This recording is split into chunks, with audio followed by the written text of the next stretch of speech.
ನಮಸ್ಕಾರ ಸ್ನೇಹಿತರೆ, ಮೋಟಿವೇಶನ್ ವಿಡಿಯೋನ ಮತ್ತೊಂದು ವಿಡಿಯೋಗೆ ನಿಮ್ಮೆಲ್ಲರಿಗೂ ಸ್ವಾಗತ. ಬಡವರ ಮುಂದೆ ನಿನ್ನ ಉತ್ತಮ ಸಂಪತ್ತನ್ನು ಕುರಿತು ಮಾತಾಡಬೇಡ. ರೋಗಿಯ ಮುಂದೆ ನಿನ್ನ ಉತ್ತಮವಾದ ಆರೋಗ್ಯದ ಬಗ್ಗೆ ಮಾತನಾಡಬೇಡ. ದುರ್ಬಲರ ಮುಂದೆ ನಿನ್ನ ಶಕ್ತಿಯ ಬಗ್ಗೆ ಮಾತನಾಡಬೇಡ. ದುಃಖಿತನ ಮುಂದೆ ನಿನ್ನ ಸುಖ ಜೀವನದ ಬಗ್ಗೆ ಮಾತನಾಡಬೇಡ. ಮಕ್ಕಳಿಲ್ಲದವರ ಮುಂದೆ ನಿನ್ನ ಮಕ್ಕಳ ಬಗ್ಗೆ ಮಾತನಾಡಬೇಡ. ಅನಾಥರ ಮುಂದೆ ನಿನ್ನ ತಂದೆ ತಾಯಿಯ ಬಗ್ಗೆ ಮಾತನಾಡಬೇಡ. ಬಿದ್ದವರನ್ನು ಕಂಡು ಎಂದಿಗೂ ನಗಬೇಡ. ಬಡತನದಲ್ಲಿ ಇರುವುದನ್ನು ಕಂಡು ಎಂದಿಗೂ ತಿರಸ್ಕರಿಸಬೇಡ. ಹಸಿದವರನ್ನು ಕಂಡು ಕಾಣದಂತೆ ಇರಬೇಡ. ಭಗವಂತನು ಕಾಲಚಕ್ರದೊಳಗೆ ಇರುವನು ಎಂಬುದನ್ನು ಎಂದಿಗೂ ಮರೆಯಬೇಡ.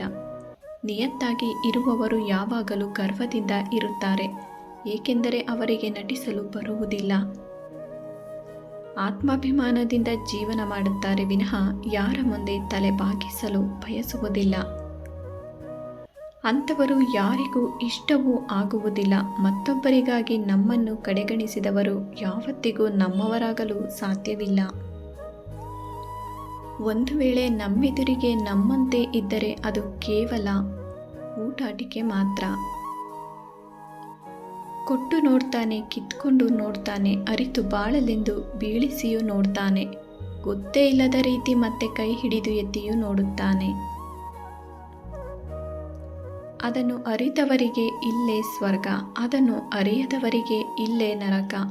ಎಲ್ಲ ಸಕಲ ಜೀವರಾಶಿಗಳಲ್ಲಿಯೂ ಪರಮಾತ್ಮನಿದ್ದಾನೆ. ತಡವಾದರೂ ಸರಿಯಾದುದೇ ನಡೆಯುವುದು. ನಿನಗೇನು ಬೇಕೋ ಅದೇ ನಡೆಯುವುದು.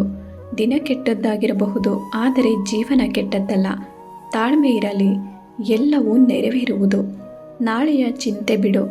ಇಂದಿನವರೆಗೂ ಜೊತೆಯಾಗಿದ್ದು ನಡೆಸುತ್ತಿದ್ದ ಭಗವಂತ ನಾಳೆಯೂ ಜೊತೆಯಲ್ಲಿರುತ್ತಾನೆ ಎಂಬ ಅಚಲವಾದ ನಂಬಿಕೆ ಜೊತೆಯಾಗಿರಲಿ. ಈ ವಿಡಿಯೋ ನೋಡಿದ್ದಕ್ಕಾಗಿ ಧನ್ಯವಾದಗಳು. ಮತ್ತಷ್ಟು ಇಂತಹ ಮೋಟಿವೇಶನ್ ವಿಡಿಯೋಗಳಿಗಾಗಿ ನಮ್ಮ ಚಾನಲನ್ನು ತಪ್ಪದೇ ಸಬ್ಸ್ಕ್ರೈಬ್ ಮಾಡಿಕೊಳ್ಳಿ. ನಮಸ್ಕಾರ.